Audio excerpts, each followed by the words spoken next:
course, it's not on. Where are the panelists? I think the middle chair. The other. Where are the panelists? They come next. Join right from the beginning. Right from the beginning. What about the other panelists? You have to stand. Still other panelists. They should assist. Oh, some exercise.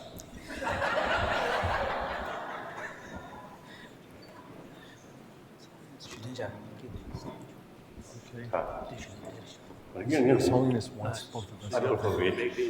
도면 사실 영어를 깔로 많이 하시죠. 근데 the tissues like they come. 그건 연애 영화야. No, they big.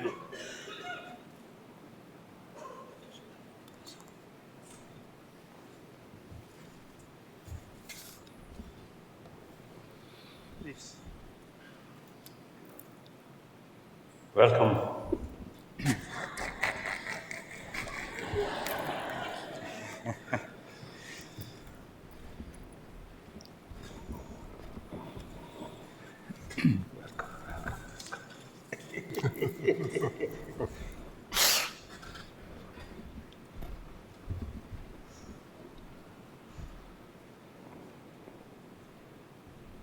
Now sit down.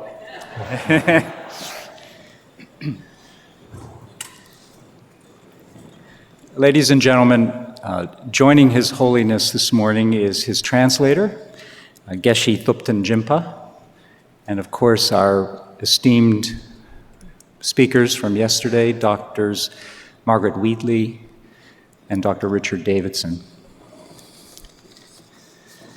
Ladies and gentlemen, I want to introduce a simple Buddhist monk who also happens to be His Holiness the 14th Dalai Lama, the spiritual leader of 6 million Tibetans.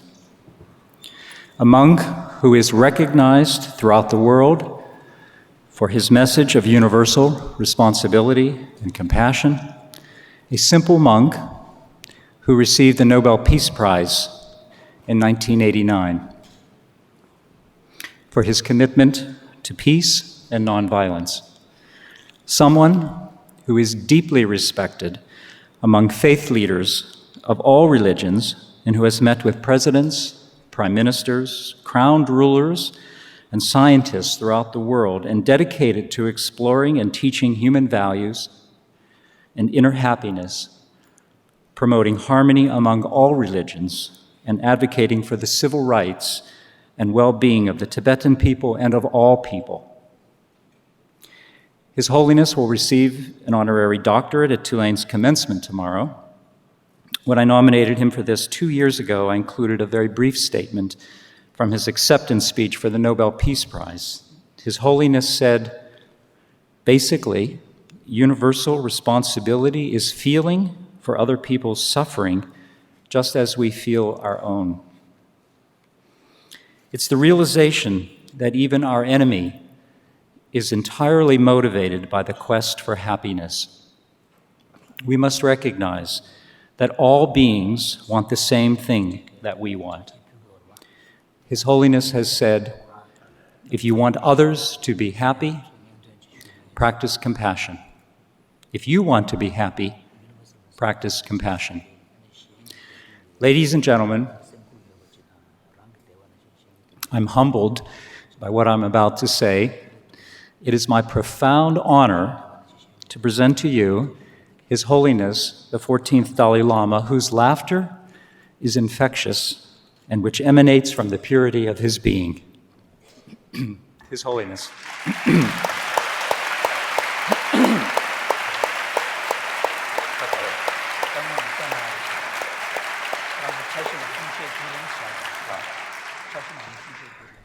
And one last thing, Your Holiness, all of the people in this room have been invited to sign a commitment to compassion. And I want to just read from you the words that under which they signed, the card that they signed. In response to the historic visit of His Holiness, the 14th Dalai Lama, to Louisiana, I choose to make a commitment to compassion, motivated by the wish to promote happiness and reduce suffering of all beings. May the actions of my body, speech, and mind reflect justice, respect, and equality.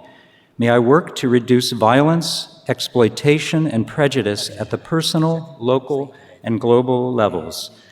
May I connect with all humanity in protecting our planet and the diversity of life that it supports. My signature below will be presented to His Holiness. And I'd like to ask my good friend Sereng Phunsak to hand me the signatures of all of the people in this room.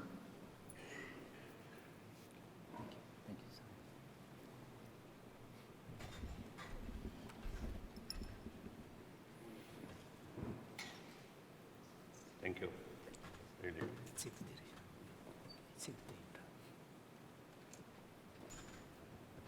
Thank you. Commitment, compassion.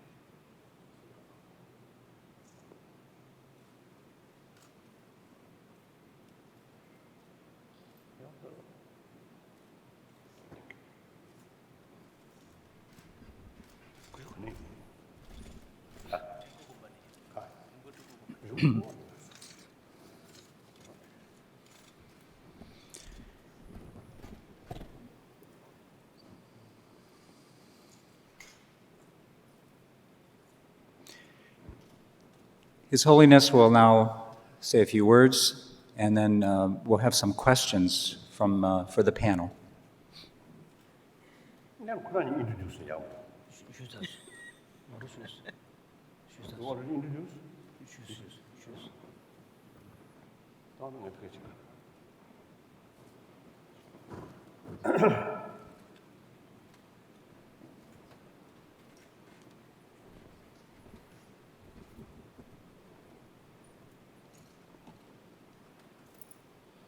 Actually, you said suppose for me. I think. Is it for me? No. For you. Otherwise, it's stealing.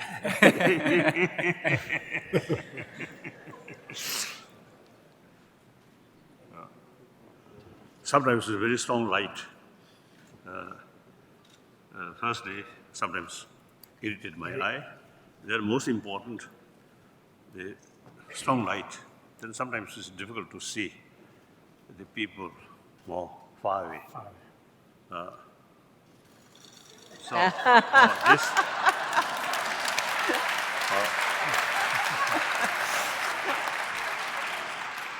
Very helpful, very good to see, and particularly those people whose face very smart, very attractive.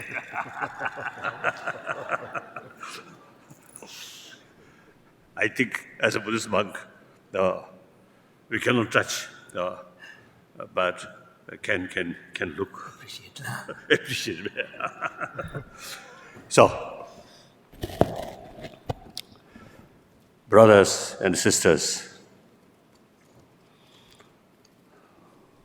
firstly, I want to make clear, you should not think person who's speaking is something special. Don't think that.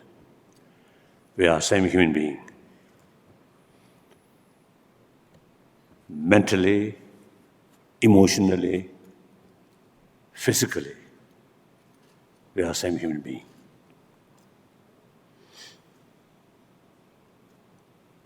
So on that level, entire 7 billion human beings are same.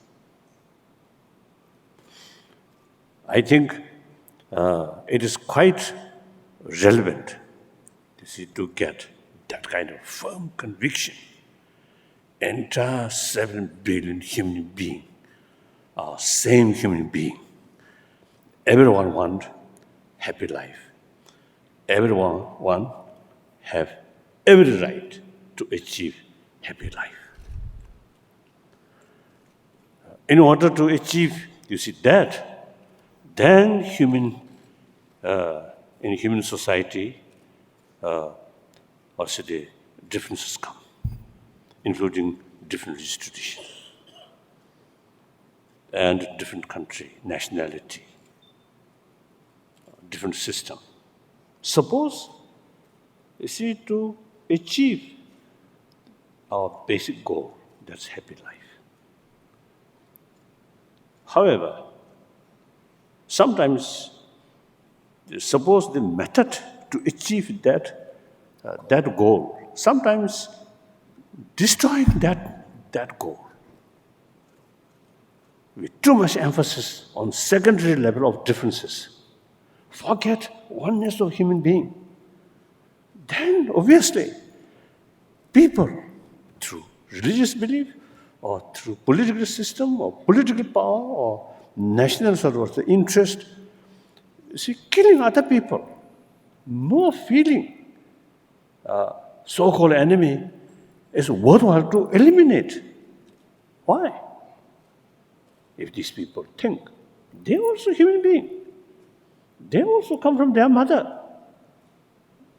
They're nurtured by mother, like myself. Then, even you see some anger, extreme sort of anger, you see that level, you want to kill them. But second thought, oh, they are human beings, like myself. Then little hesitate. So therefore, often the secondary level of differences become more important than the fundamental level of oneness is sometimes neglected. I think that in human history, all these problems or tragedy, including 20th century, nearly 200 millions of people killed through violence. All these, too much emphasis. I often used to telling people, one my, not only friend, but I consider as my teacher about quantum physics. I have two teachers of quantum physics. One, David Bohm, one, von Weizsäcker, a German. So once von Weizsäcker told me, when he was young, every German eye, French is their enemy.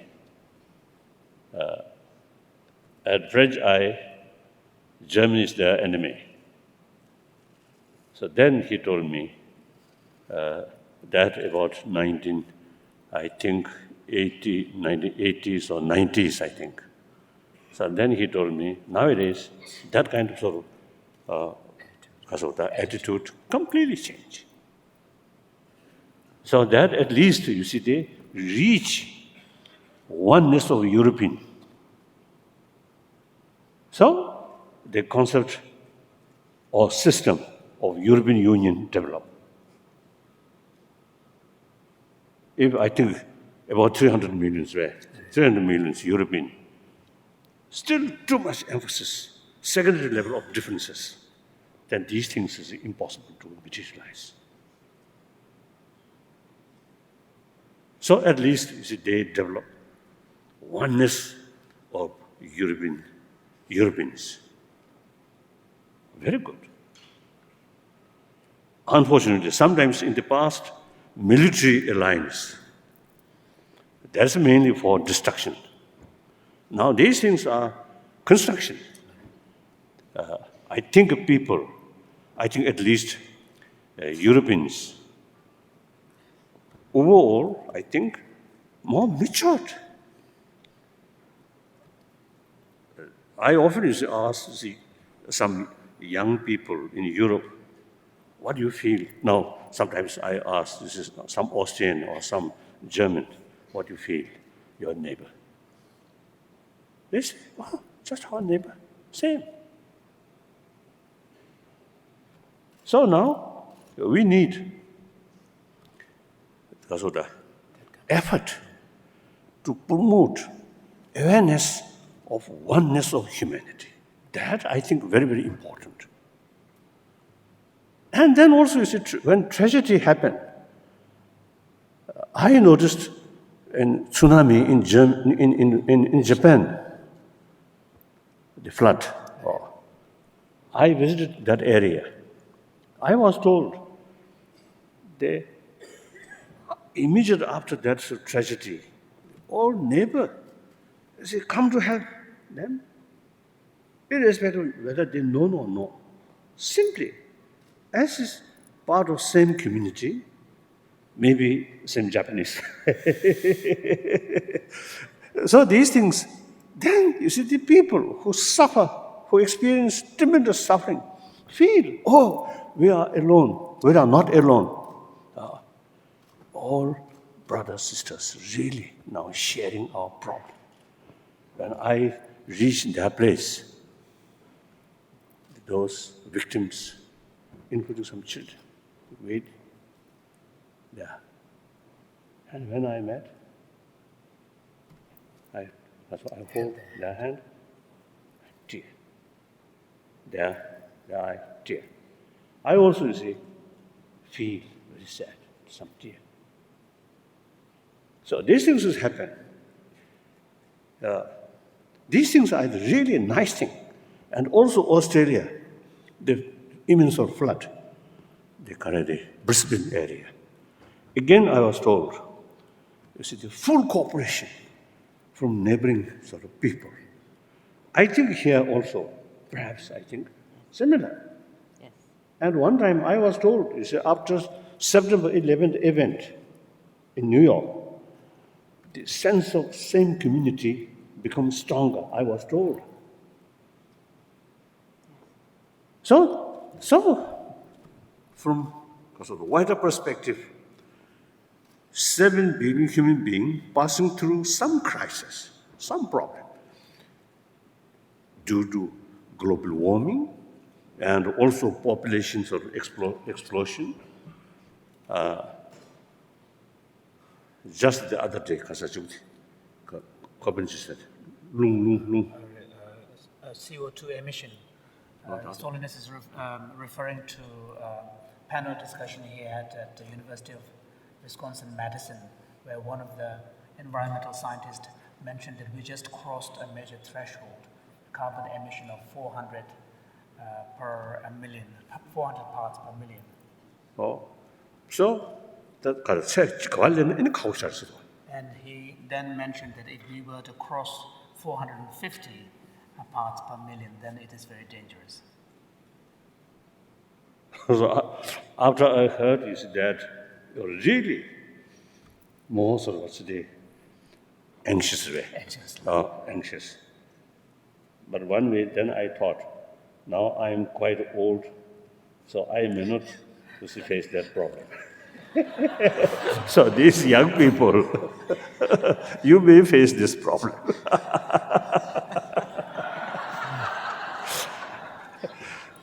So in any way, you see, and then also, I think a lot of man-made problem. Look, Syrian problem, and Middle East in this problem. Really, and also in some area in different part of the world, these are really man-made problems. And I say men, not necessarily exclude female. Sometimes female also create some problems. But based, Never. But I think biologically, female have more sort of sensitivity about others' pain. That's some scientists experiment that the data clearly shows the female biological factor more sensitive to others' pain. So therefore, generally, female, I think, less troublesome. Thank you. Thank you. Except in the family.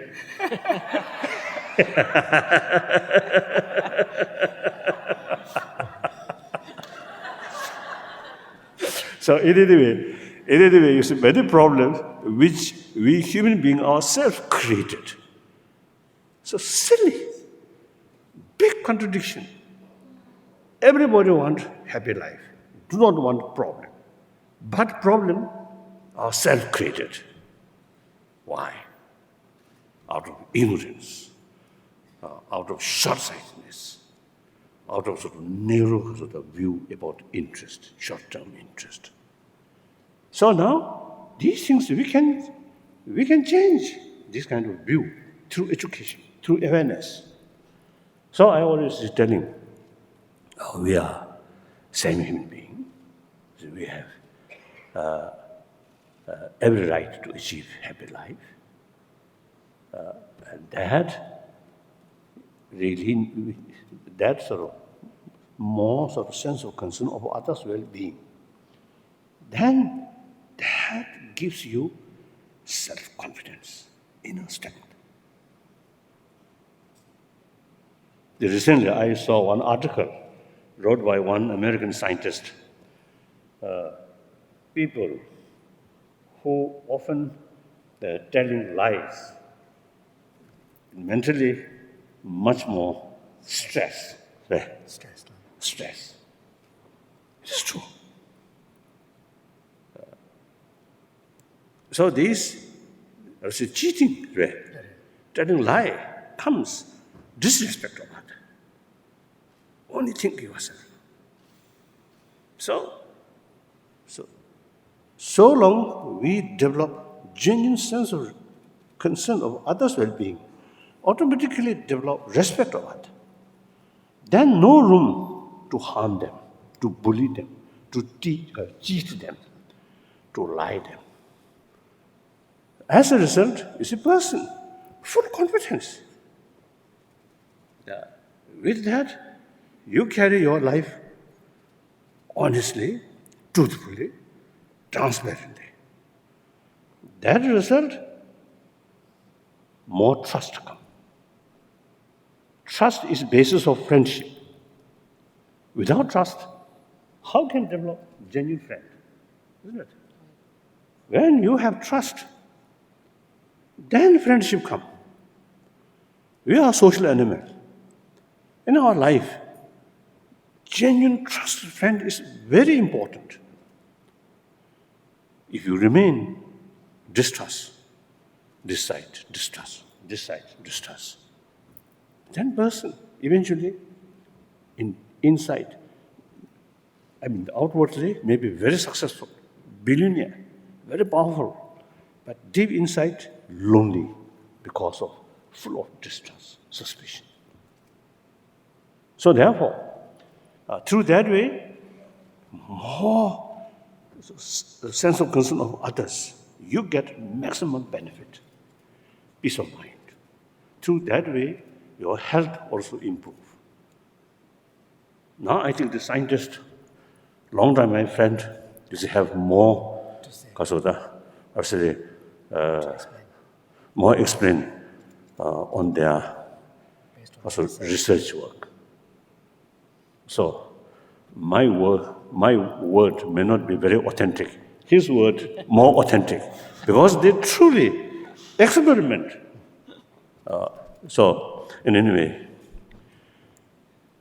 So now, resilience. Once you have full sort of confidence, and then, say, no matter how sort of difficult situation, you can face that with firm sort of determination or willpower. If inside, little fear,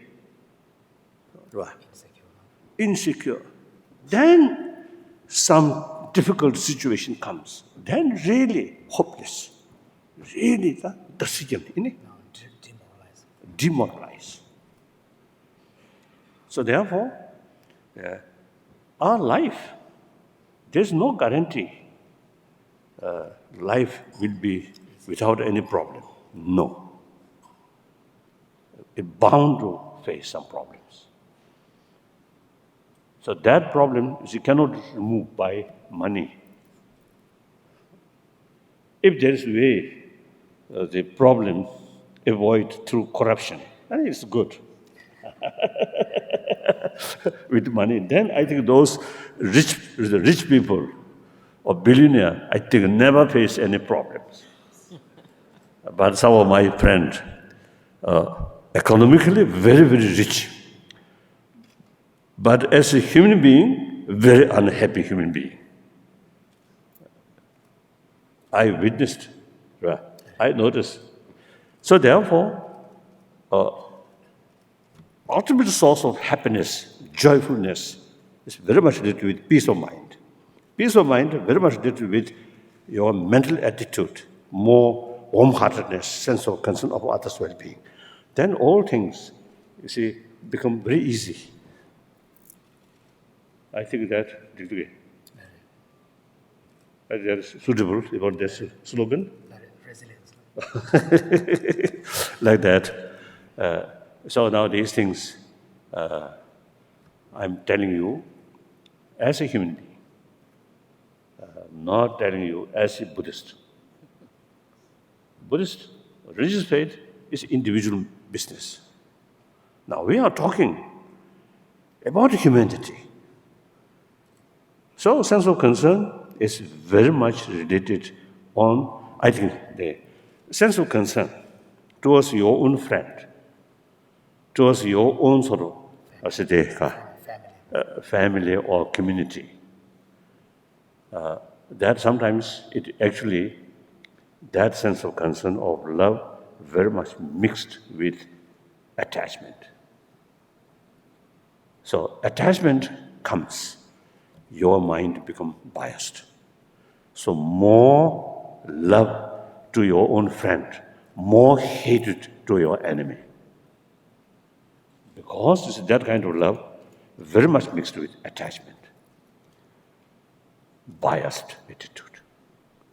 With biased attitude, even in religious field, if you too much sort of attached your own faith, then your mind biased. The biased mind, through biased mind, cannot see the other thing objectively. So that's why you see these problems happen. So we must make, so therefore, genuine love based on oneness of humanity. And further goes all-centered being. There's no reason this is my close friend. No. This is part of my community. No. So that way, even your enemy, still, as far as the attitude is concerned to you, negative. So we categorize this enemy. But further, you see these people, your enemy, also human being, part of humanity. On emphasis more on that level, then doesn't matter his or her attitude towards me, doesn't matter. That also out of ignorance, out of misunderstanding, out of their own too much attachment, too much sort of negative emotion, then thinking that way, you, instead of anger, you get more sense of concern of their, how foolish, right? How sad. This is such people who become sort of the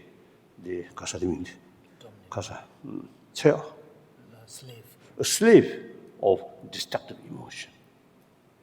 Clear? So, looking that way, more sense of concern of their well-being comes. So that is the genuine love without attachment.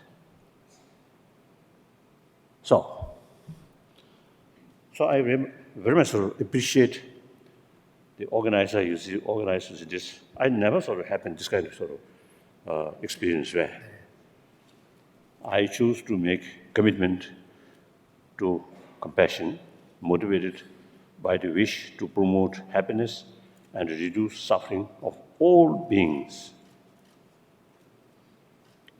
All beings, see, beings or existence, right?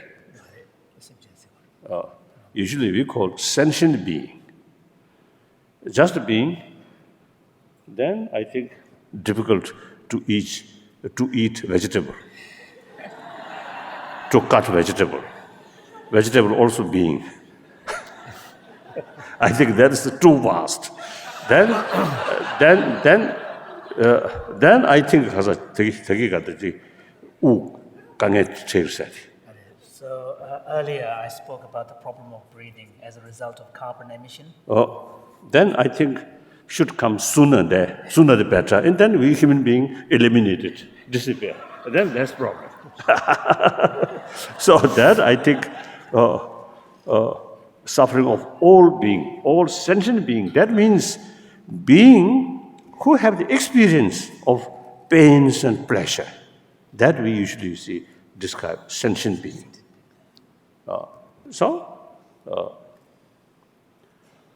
I think English word you know better.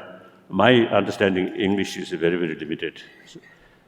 Then may my actions of body, speech, and mind reflect justice, respect, and equality. Wonderful. Wonderful. May I work to reduce violence, exploitation, and prejudice at the personal, local, and global level. Wonderful. May I connect with all humanity in protecting our planet. Wonderful. And the diversity of life it supports. Don't you? Vegetation. Wonderful. Really wonderful. So now, only thing is, a short moment, short period, these ideas, I think, very alive in your mind. And after 1 week, 1 month, gradually, that should not happen. That should not happen. At the beginning, full of enthusiasm. Then, in order to implement these things, not easy. So then, you may lose your interest or your enthusiasm about these practice. So that should not happen. So familiarize these things.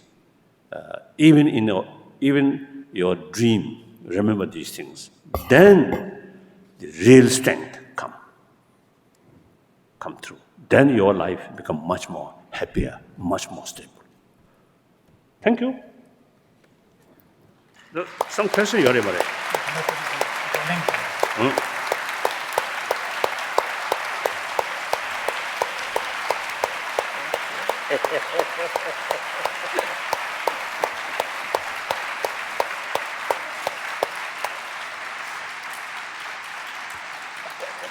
Thank you.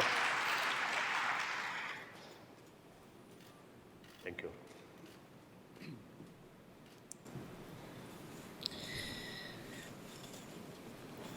Okay, where do we go from here? Your Holiness, yesterday, as part of our meeting, we asked people in the audience to write questions, and these questions I will now present for our panel. The first question I'd like to ask is,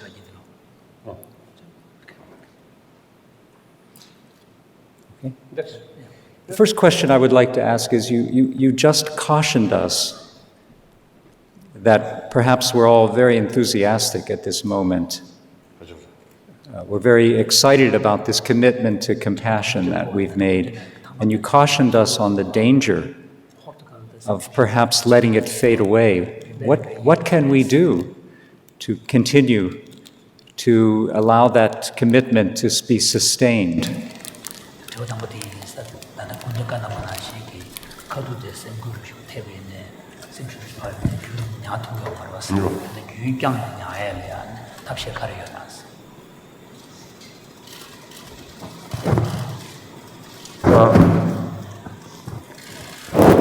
Now, of course,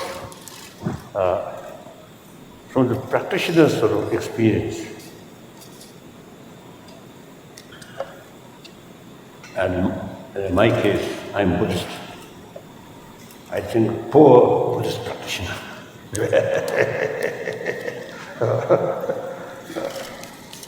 Usually, so I do. Firstly, these wonderful ideas or principles. Firstly, learn through hearing or reading. Then, not leave it at that level. Analyze by myself, constantly thinking, and deliberately raise all obstacles of these things. Kala nyamne chayagi, gande chodi ya samlutan chaba shibu chayagi.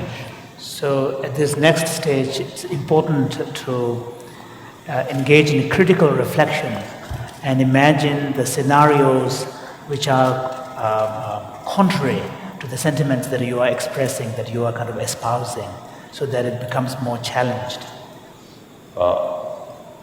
And particularly when you see we passing through a period, you see negative feelings, you see about to come. Then remember these principles. Then try to combat that destructive emotion. Through that way, then familiarize, get used to this habit. Once you take certain sort of position, this deeper value, that through familiarization, that gain more strength. So that part gain more strength.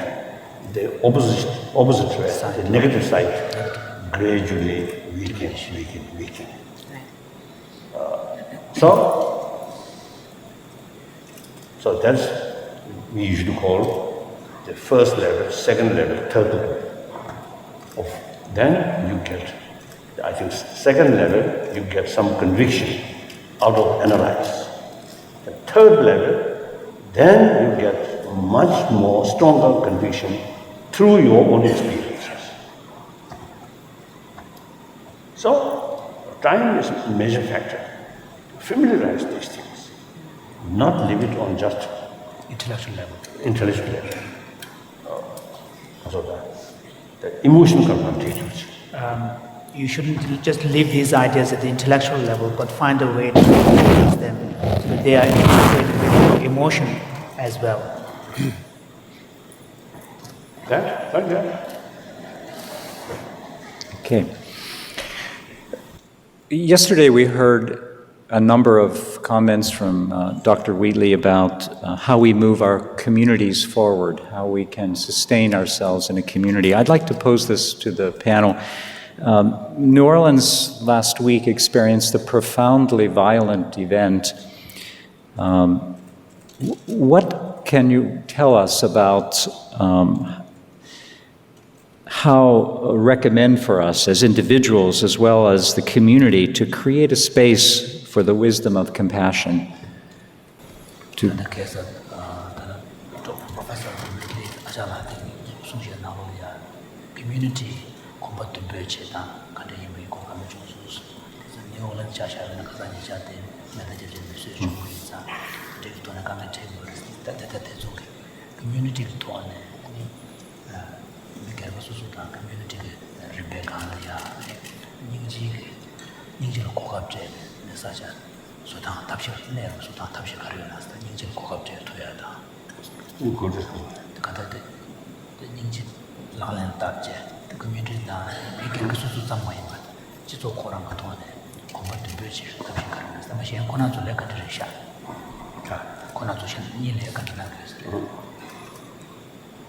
I think since you mentioned that, so you should answer. I will happily answer it, Your Holiness. I think it's really important if we are taking this vow, which you've all signed, At those moments when there is something horrible that happens, that's when the vow becomes most important, when it becomes the guide to how we will react. So it's possible after the Mother's Day violence or after any kind of violence or terrorism or anything to get very angry and to feel very disturbed. But if we cannot react instantaneously and have practiced this vow to behave compassionately, that's the moment for the practice. That's why we discipline ourselves ahead of time to really take the vow in, to meditate on it, because in those moments when we meet violence, I think very often our first reaction is to want to strike back. And yet what is needed is our compassionate presence, because that will change the dynamic. So the outrage, the anger, and all the aggression that's in the press and in the public, we have to be the different voice. We have to just hold the place of compassion and not go down that road of wanting to counter violence with violence.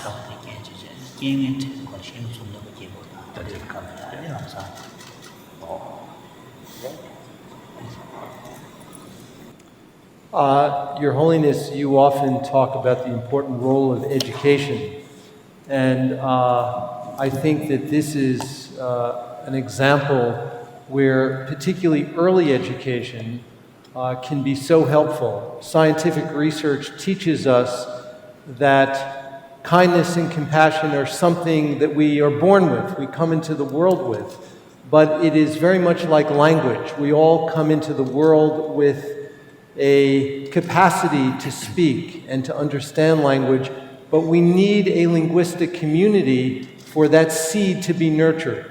And I think that it's very similar for kindness and compassion. We all come into the world with a seed for kindness and compassion, but we need a community to support and to nurture the development and strengthening of those capacities. And I think here early education can play such an important role. And Your Holiness also distinguishes between something that neuroscience also distinguishes between, which is knowledge about something, knowledge about kindness and compassion, versus really feeling it emotionally. And that's something so critical. And when we feel it emotionally, it becomes more of a habit so that it can arise spontaneously in situations where it is most needed. And that kind of education, I think, can be best done early in life. Absolutely. But what about us? We're all people who are trying to practice compassion, and we keep hitting up against these events that really test us. So besides early getting the children, we've made this commitment, and now we just have to figure out how to do it on a daily basis.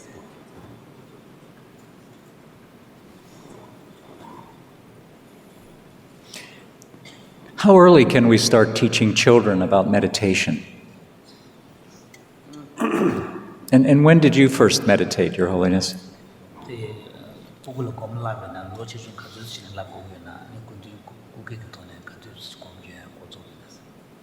Oh, my own case, I think seriousness about the practice, I think till my age 14, 15. 15 now. But 14, 15 now. 14, 15 years old. Before that, not much interest. Of course, I learned. I have to study. You see, those as the text. But like not compulsory, right? Child subject. Like a compulsory, like a duty. So one example, at that time, I studied with great reluctance. So therefore, at the time about my teacher come or teach me, and I feel, oh, the sun also become a little bit darker. Then when you see some days, holiday or festival day or holiday, so then I'm much excited. Now tomorrow holiday, no lesson. So like that. Then around the 14, 15s, then develop some genuine interest and thinking seriously. Then also situation also then become more difficult. Then during these periods, I think the circumstances also, you see, teach me how you must mentally some kind of training. Because of that, you need some kind of mental sort of strength. So then these training really immense help to keep willpower or determination. Like that. I think I would like to share people as you Congress with Mick Emerson.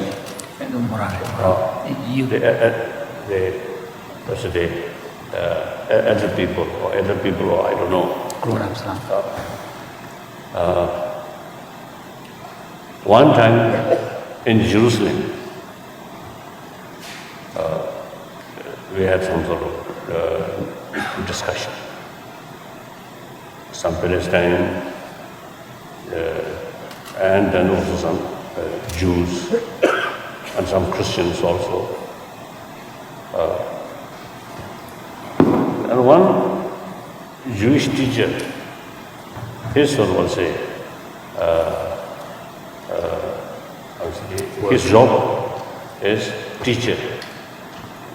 So he told that meeting, in his class, number of Palestine children there. So he told them, so when you face some danger, develop some agitation, anger, then think that the person Who's causing it? causing that, and image of God, image of God. He mentioned that. He told in his class. So later, some of the students told him, oh, your sort of advice that immense help. When they're passing through some Israeli checkpost, sometimes, usually they got some kind of uncomfortable feeling. But then remember, oh, that person, image of God. So immense help. So that those people who have some sort of belief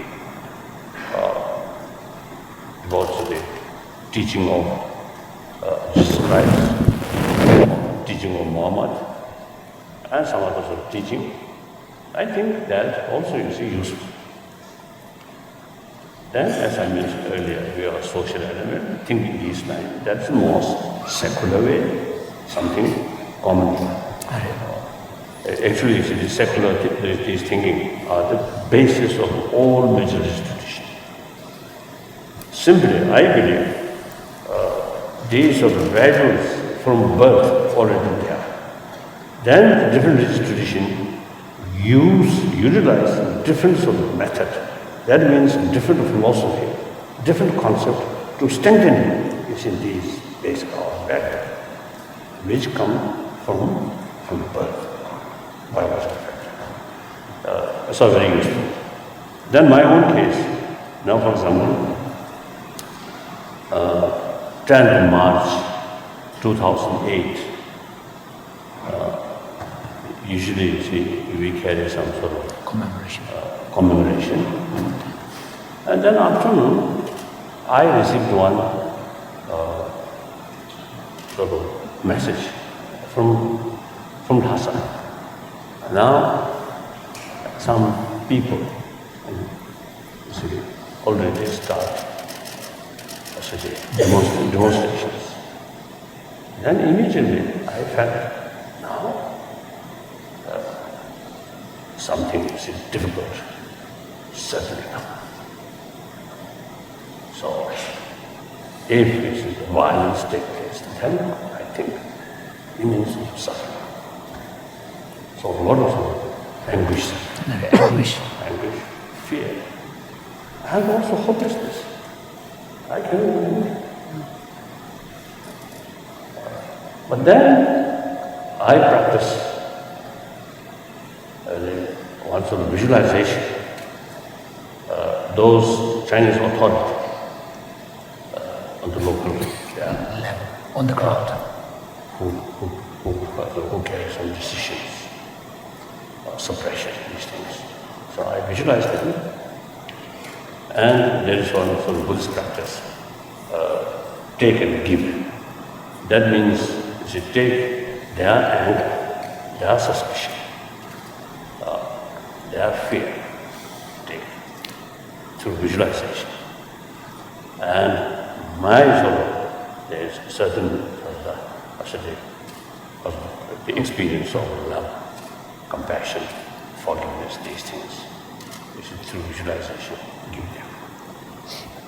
Of course, that won't help reality on the ground, but for peace of mind, immense benefit to that practice. Then, so such things we can practice. Those people who believe God, Creator, and all these people also created by God, as I think I mentioned, or those are number of people. One my Islam friend, he told me, genuine Islam practitioner should extend love towards entire creature of God, or Allah. So therefore, you see, those people who follow this different religious tradition, or sincerely so believe, then these practice, I think, the effective method to develop forgiveness and tolerance. Just to repeat word forgiveness, tolerance, won't much effect. Think, practice these things. That's quite good. Then, other people, non-believer, but then should be more realistic. So some tragedy happened. Then think that tragedy, if that tragedy can overcome, then don't develop much sort of worry and sadness, frustration. Usually frustration, sadness is it develop anger. So you see, try to reduce these sort of These negative emotions. So if the tragedy can overcome, then there's no need too much worry, too much frustration. Instead of frustration or demoralize, forms of determination and tackle that problem, try to overcome. So that tragedy should not causing demoralize, but cause for inner strength, inner sort of will. Then, after sort of thoroughly, objectively analyze the situation, then beyond your control, there's no way to overcome that. Then, no need much worry, much sort of sadness. In any way, now You can't do anything. You can't do you anything. you can't do anything. So the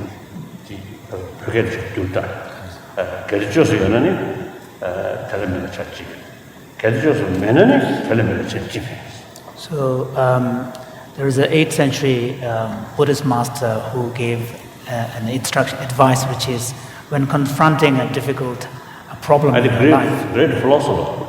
great philosopher, when confronting a difficult problem in your life, you should look to see, what the problem, nature of the problem is.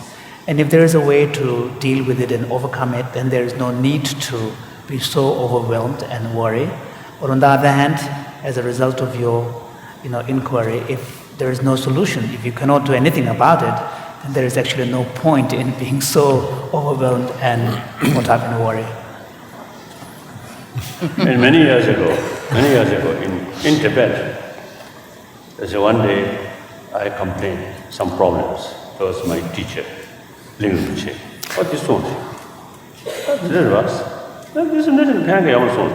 So this was actually an instruction that my own personal tutor gave me once. I was complaining a lot about something, and then my In tutor... 1950s, when I was still inside Tibet. So this was in the 1950s, then my tutor, Ling Rinpoche, reminded me of those 4 lines. So very helpful, very helpful. So that means you should be realistic. There's too much sadness. I think too much causes of too much of pain, mental pain, is actually created by our own mind. The same tragedy, 2 persons. One look from wider perspective. One look just at that. Big differences. Same tragedy. Same suffering to people. But because of different mental perspective. Approach. Mental approach. So difference is there. So therefore, we have this marvelous intelligence. So when we pass through some difficult, desperate sort of situation, then we should not act like an animal, but we should act as a human being. This sort of marvelous intelligence. I think the words you do in Resilience. Resilience. The strength through compassion, connection. Compassion. Connection. Compassion, mainly I think related with warm-heartedness. Now connection, that more related with intelligence. Now things, every event not come through just one factor, but many factors. And then also, you see, humanity as a sort of, as I mentioned earlier, as such a oneness. Oneness, like a community. Or community, the connection. Like that. Then those people who do not have much interest, then better face more miserable life. Better. That's your own creation.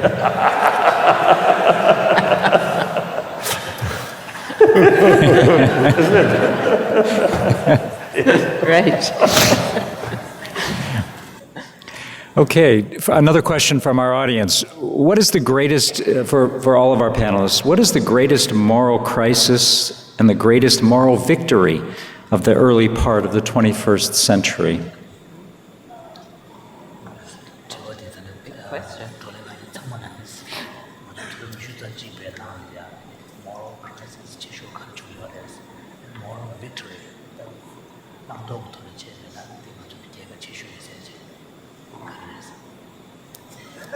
Really?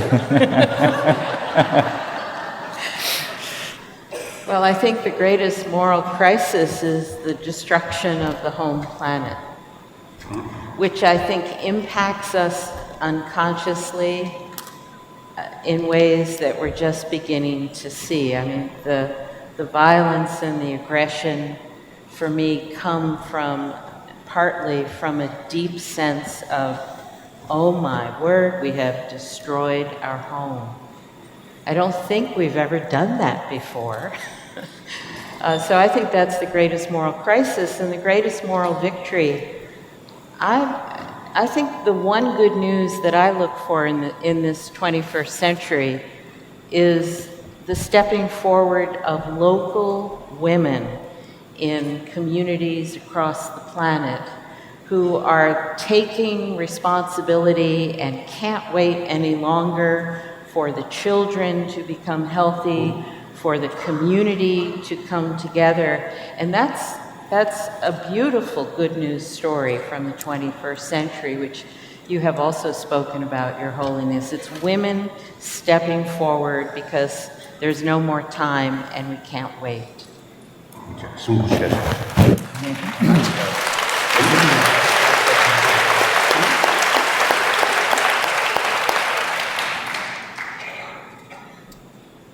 Well, I certainly agree that one of the great moral crises is our failure to care for our planet. And as His Holiness mentioned just a few days ago in Madison, we heard from environmental scientists about the dangers of exceeding 400 parts per million of carbon dioxide and the trajectory that we're on. In my view, the greatest moral victory are gatherings like this, and the frequency with which communities are coming together and supporting each other and underscoring the importance of teaching and strengthening and nourishing kindness and compassion at very early ages and throughout the lifespan. As I talk to lay communities throughout the United States and throughout the world, I've been more and more impressed with how many people are really touched by Your Holiness's message, presenting these ideas in a way that is secular and universal and accessible to all people, and the growing movement of individuals who are embracing these ideas, and who, more than just embracing the ideas, they're actually working to implement at a local level in education, healthcare, and business. Those are the three major institutions of modern culture to bring these methods to help people to familiarize themselves with these qualities, I think is a very hopeful message and a hopeful sign.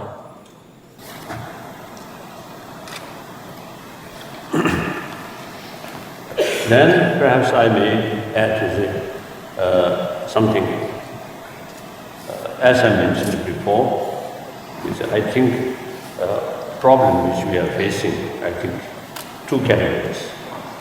One, mainly is nature changing forces. Natural forces. And there are also certainly, you see, our own behavior also has made some differences. But basically, you see, like nature disaster, these are beyond our control. I think some limited habits, you see, thinking to reduce Carbon emission. all these things. This I remember, this reminds me, I think in 1965, one occasion I was in South India, so one Gandhian, you see, told me, now cars, motor cars, these are very bad, must happen. And then use Bullock carts.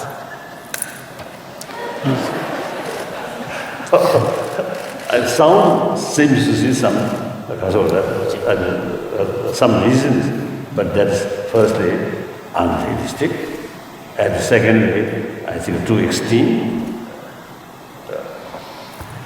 So anyway, it's also lifestyle, and very much depend on technology. There are also side effects there, but at the same time, I think immense benefit. So now we have to sort of make more balance. That's one thing. Now the man-made problem, you see, this killing. Now this present, I think, Syria, as I mentioned earlier, is really senseless.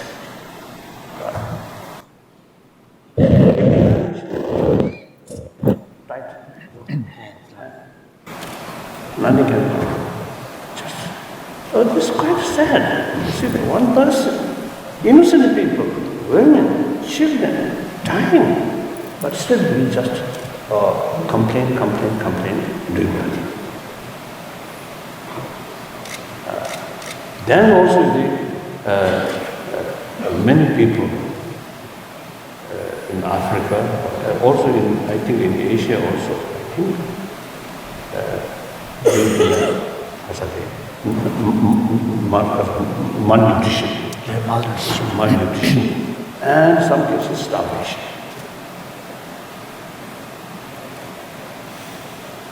I was told some cases the government or concerned people spend a lot of money for building their forces, military forces, and buying aircraft, military aircraft, high cost. Completely neglect about their farming or their food. So these are man-made problems, not nature created.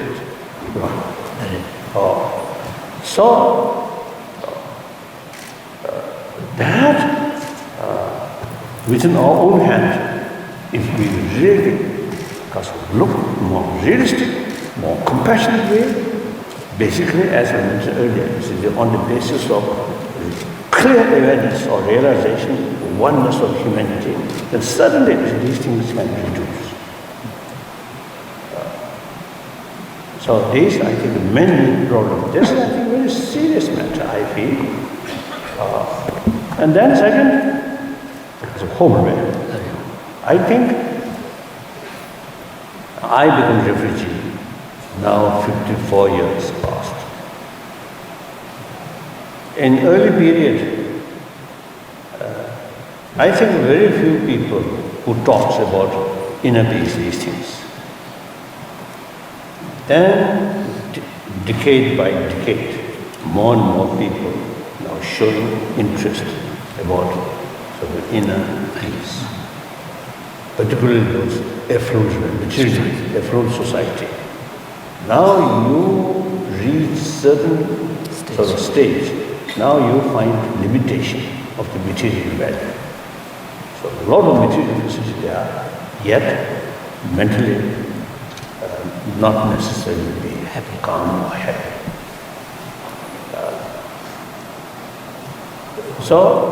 And then most important for me is scientific sort of research. Scientists now, through their own experiment or research, now really telling us that warm-heartedness or compassionate heart really immense benefit for your health. No question. Compassionate, so family much happier. Since the global economic crisis, so I express those people who always say concerned about money, including their dream some money. Perhaps this global crisis brought much more worry to such people than those people who just countryside farming, I think less. And then also you see people who have very sort of compassionate family, I think much less effect, I think. So therefore, the more and more people really showing interest about our inner value. Not necessarily believe in religion, but their daily life. You see now, too much greed, too much anger, too much frustration is very bad for your own health. So I think awareness of that, I think really increasing. And then now, spiritual field, that field, we find new gurus. These scientists are truly guru. We are old-fashioned of guru. These people are modern guru. I think in modern people, modern time, I think modern guru is more effective than old style guru. No. So this is, I think, really hopeful sign. I think tremendous difficulties. One way, demoralized, hopeless. Then, worst case, suicide. Other hand, difficult, open our mind. Usually we take for granted. Then, usual sort of way of life, way of thinking, go like that. And this is some great crisis. Then open our mind. Then provoke our mind. Then analyze. More further research. I think now this is that kind of period. I think. So that's hopeful sign.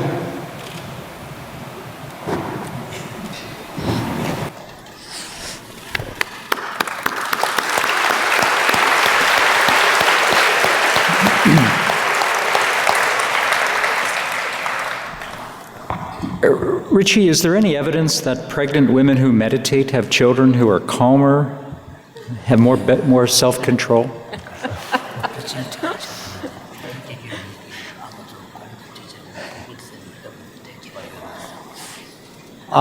To the best of my knowledge, there is no evidence for that, but there's no evidence because it hasn't yet been explored. I think that we do know that a pregnant mother who is more relaxed has reduced stress hormones.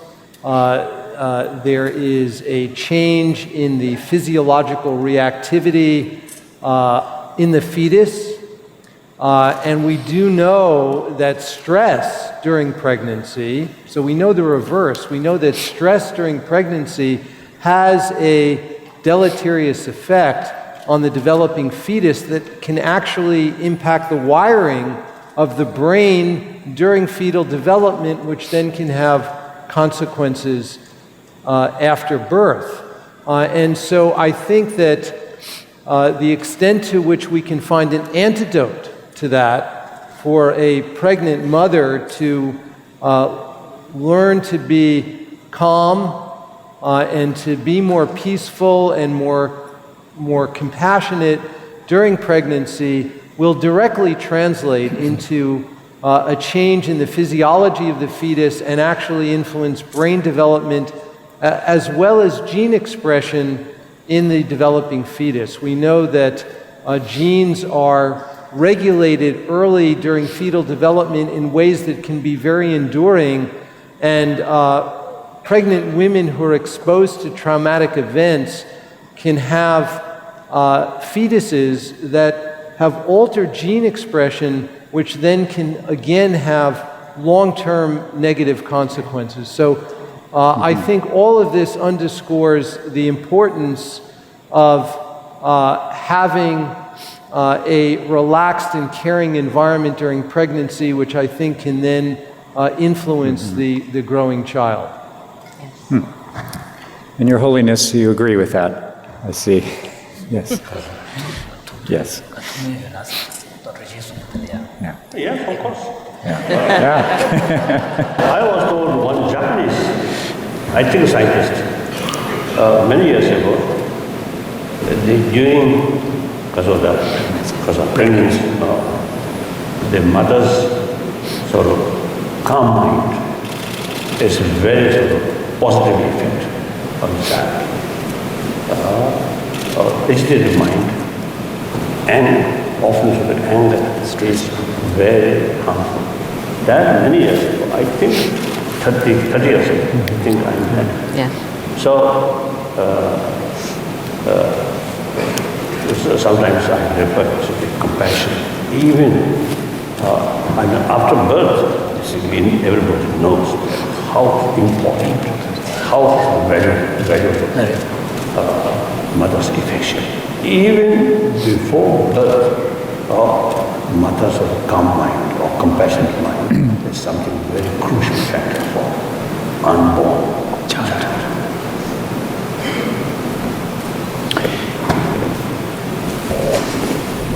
In Western culture, we use the concepts of trauma, coping, resilience. I'm wondering, do you have these concepts in Tibetan culture, and then, or do we find these concepts in other cultures throughout the world?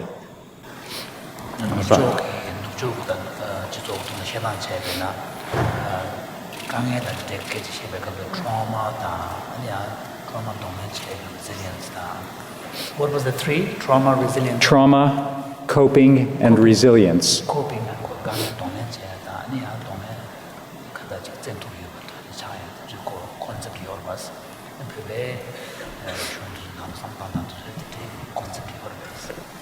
강의 동료자.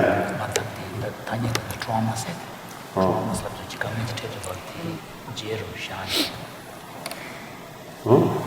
네, 찬양이 박수에 넣으시면서.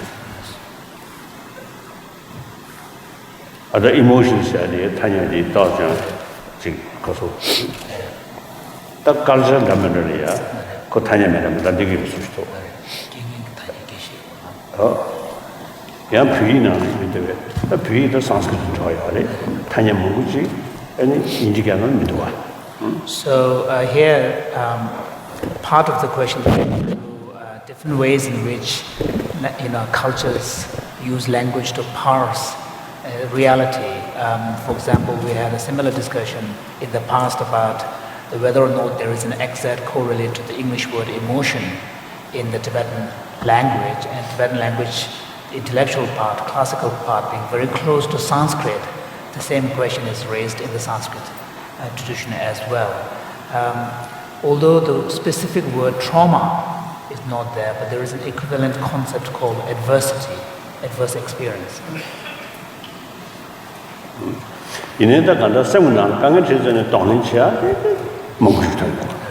Of course, in the Buddhist and Tibetan literature, there's a lot of discussions about how one copes with adversity and how to approach challenges and what kind of attitudes and mental faculties that one needs to bear upon these experiences.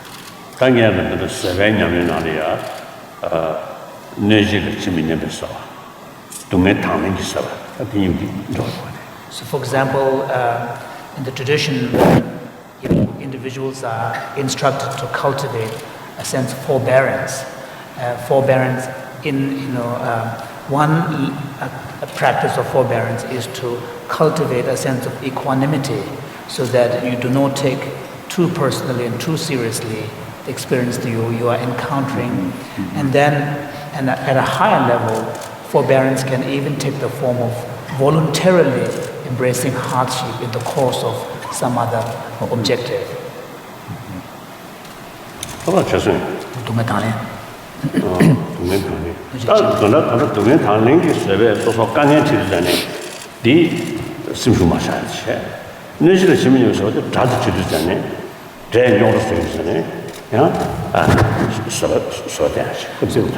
So these two forms of forbearance practice have different functions.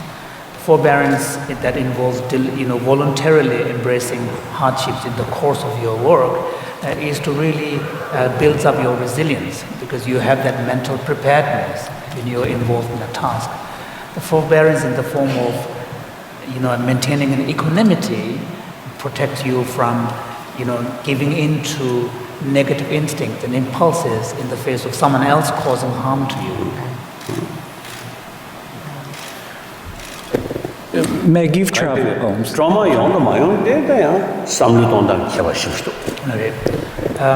whether or not trauma leaves an imprint on the person's mind also is probably dependent upon the kind of attitude and the mental faculties the individual brings to the experience.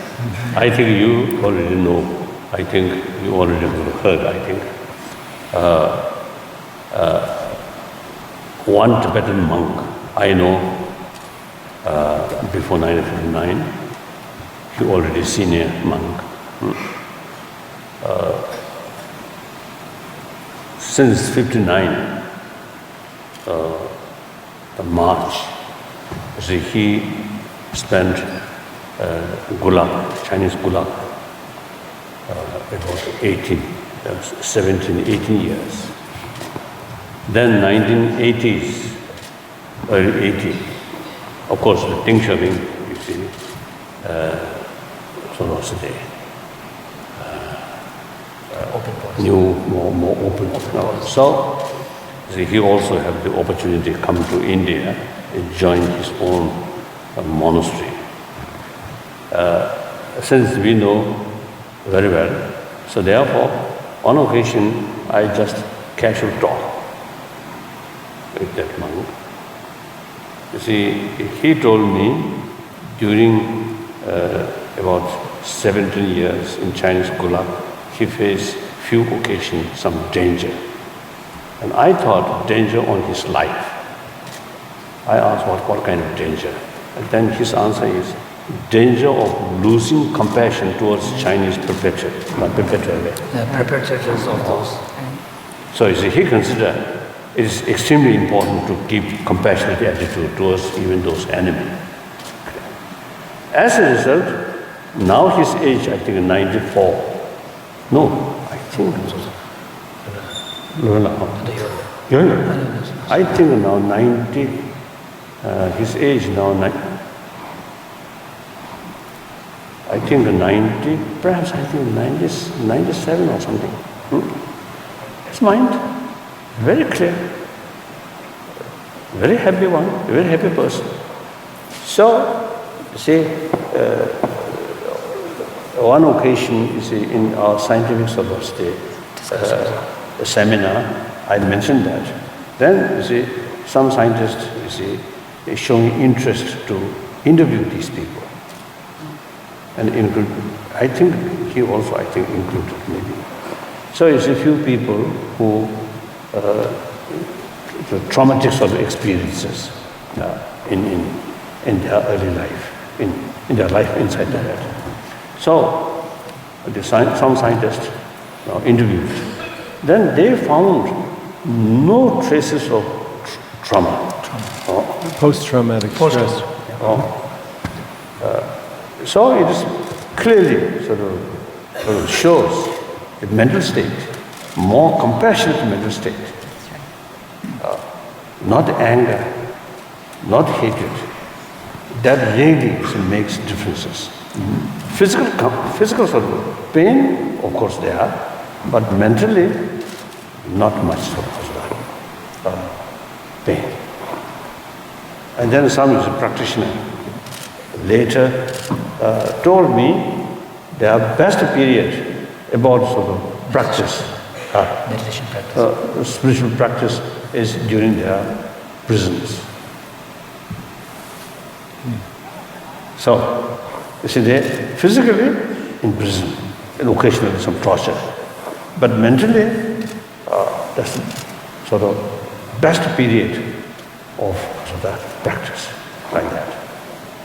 So, mental thinking is really a sort of very serious sort of matter on our life. Like that.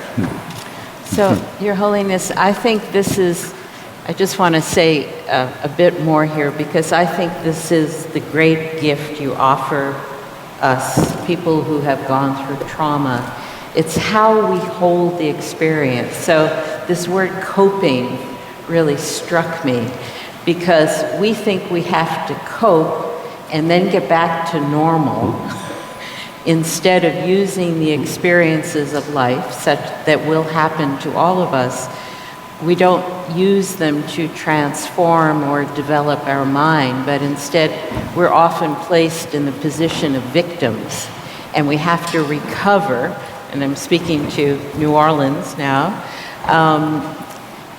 that something bad has happened to us rather than seeing it as part of life and then working with the trauma so that it's not trauma, it becomes our experience and we grow from it. And for me, this is a fundamental difference between what you present and what our psychological orientation in the West has led us to. We rush in and we offer counseling, but we don't really work with the experience so that it teaches us or it develops us. And I think this is the greatest gift that you offer people who've been traumatized?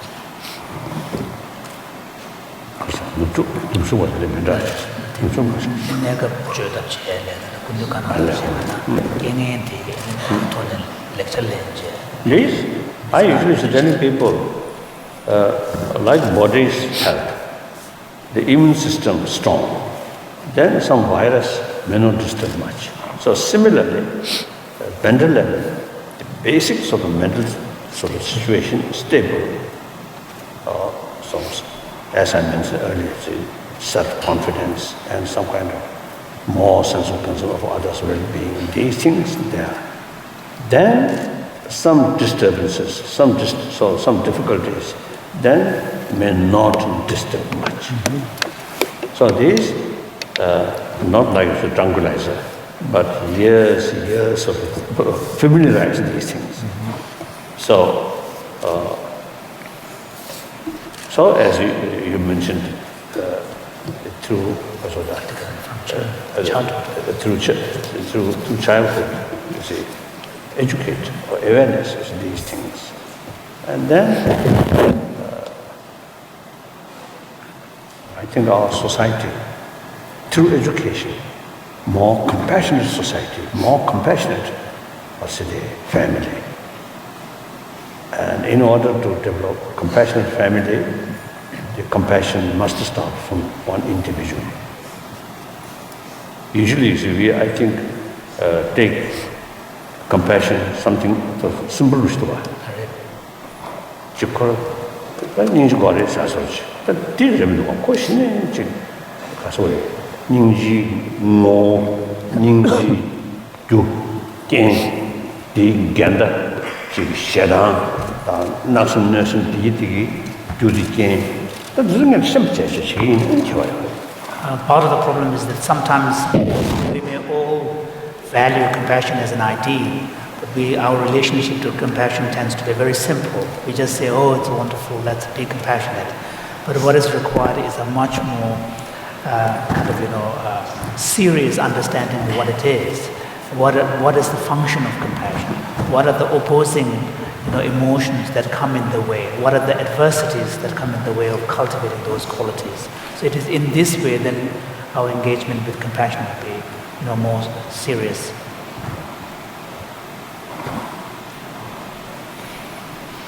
Your Holiness, for the last 2 hours you've shared with us the essence of your belief and teachings on compassion. We're about to end, and as we leave the room and go about our day in the busyness of our lives, what last words can you tell us as we begin to have doubts about these great lessons in wisdom? How can we hold on to this as we go back to work tomorrow and have all the headaches of modern society? What words can you share with us in closing?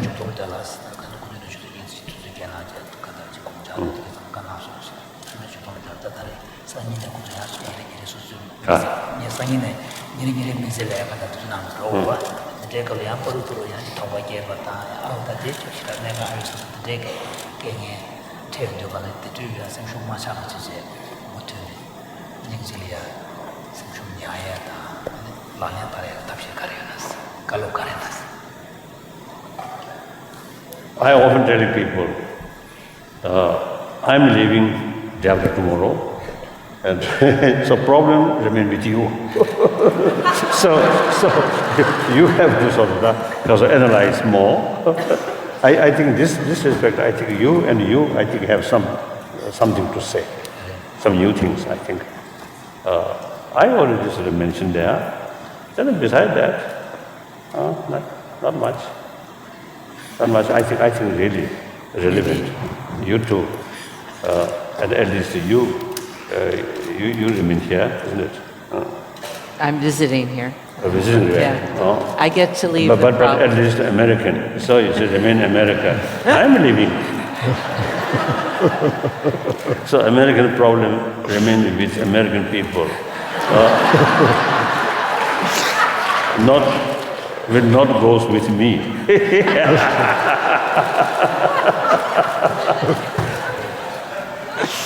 something to say. His Holiness is inviting you, Margaret, and Richie to perhaps jump in. I think maybe you see more practical sort of advice, suggestions maybe. So, come. Well, I think we know what to do. And we're committed people. You signed a vow about compassionate behavior. And so it's just staying awake to that, of every day watching yourself and learning how hard it is to act with compassion, free from aggression. But that's our vow, that's our commitment. So it takes discipline, determination, focus, and repetition. Lots and lots of practice here. And we do know who we want to become. And so that's the path forward. Practice, watchfulness, mindfulness, with this deep dedication that we do choose to be the people of compassion in a very troubled time. Right? 공부를 There is often a disconnect between our knowledge of what we'd like to be and the extent to which we embody that knowledge. And I think that one of the things that neuroscientific research teaches us is we can create both outer and inner conditions to help facilitate that by reminding ourselves as frequently as possible, creating environments where we can have little reminders, whatever they may be, pictures that help us remember, or specific sayings, and come back to them on a regular basis several times a day so that we infuse this throughout each day, every day.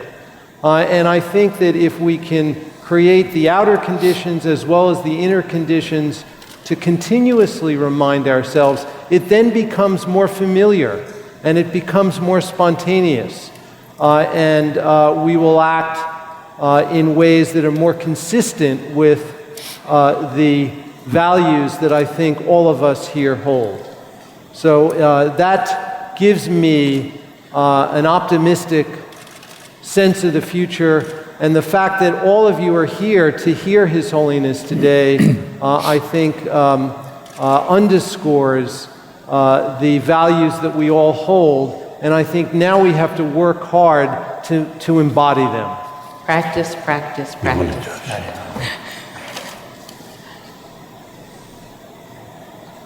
And perhaps I think sometimes useful. I think among this audience, naturally, Some of you might be neighbors. So you see, like weekend or holiday, you see, perhaps it's 1 hour, spend some discussions, some change experiences. That also take. Sometimes with Tibetan monks also use some monastery. Sometimes with Tibetan monks also use some monastery do that. So you say one weekend, each family brings some sweet or chocolate or some sort of cookies. Then together enjoy that and some serious discussions. And also opportunity to show which cookie is better, which chocolate is better.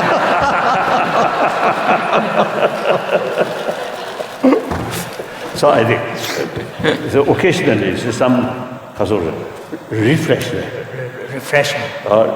These ideas. But just it's heard one time, then gradually time passes, becoming So then it becomes fainter and eventually it goes away. So that I think better just as oneself is thinking this instead of that. That also is important. But as a sort of group, the family group or the neighbor, those trusted neighbor come together a little bit sort of distrust, then exclude them. So while we're discussing these things, but still strong sort of concept of we and they. So I think that I really feel it should make fresh from time to time. Then also I think according individuals' experience, also it's new ideas, it's a new experience, it's an income. They're useful. Like that. Thank you.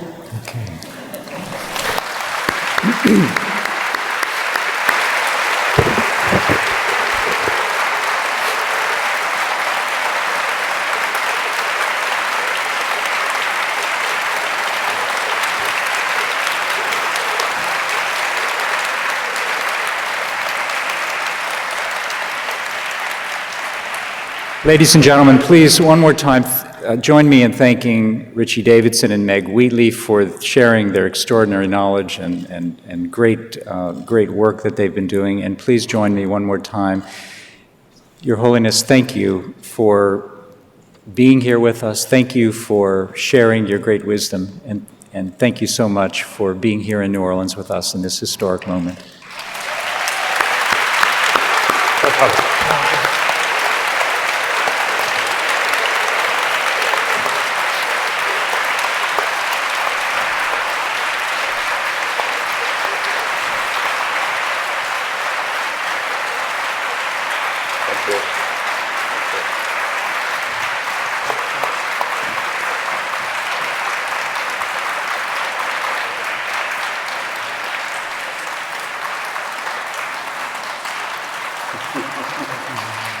See you in October in Baltimore. Thank you.